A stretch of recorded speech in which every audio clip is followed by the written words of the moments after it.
David Antonelli, c'est vrai qu'on peut se demander pourquoi l'équipe de Joe Biden, par exemple, n'a pas érigé la chute du Hamas en priorité absolue. Et donc, on aurait peut-être eu une issue différente aujourd'hui.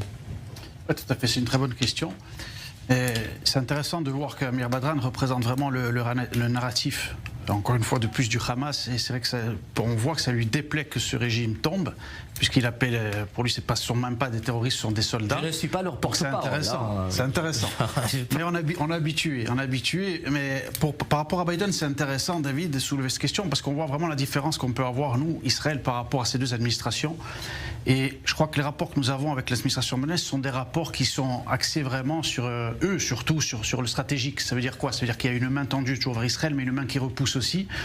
Et donc il y a des intérêts avec le monde arabe, c'est-à-dire que l'administration Biden est toujours sur un calcul. À l'inverse, bien entendu, de l'administration Trump, où il y a un rapport amical, émotionnel et même entre guillemets religieux, bien sûr avec toutes les divergences théologiques qu'il peut y avoir, mais l'administration Trump est attachée à Israël pour nos valeurs, pour notre histoire, pour notre héritage, etc. Donc c'est complètement différent. Donc je ne suis pas surpris, bien entendu, par ce qui est en train de se mettre en place.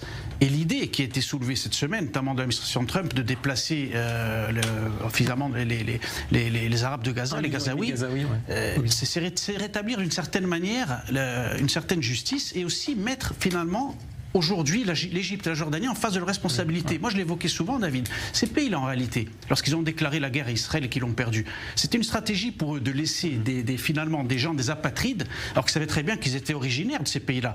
Les Gazaouis, la population est originaire d'Égypte. Ils sont là, ils sont arrivés par les guerres d'Israël qu'ils ont perdues. Et l'Égypte n'a jamais voulu ouvrir ses frontières parce que finalement ça laisse Israël dans une situation d'impasse et de guerre perpétuelle. Et la Jordanie, pareil. Finalement tous ces gens qui sont en Judée-Samarie, finalement ils ont reçu un pays au détriment d'Israël. On en parlera tout à l'heure. Donc l'Égypte a une part de responsabilité. Bien sûr, et c'est bien aujourd'hui d'avoir des leviers de pression sur eux et de leur dire mais écoutez, vous avez un rôle dans la région aujourd'hui, c'est vous qui avez foutu la pagaille, il faut rendre des comptes aujourd'hui. Et ça c'est très bien.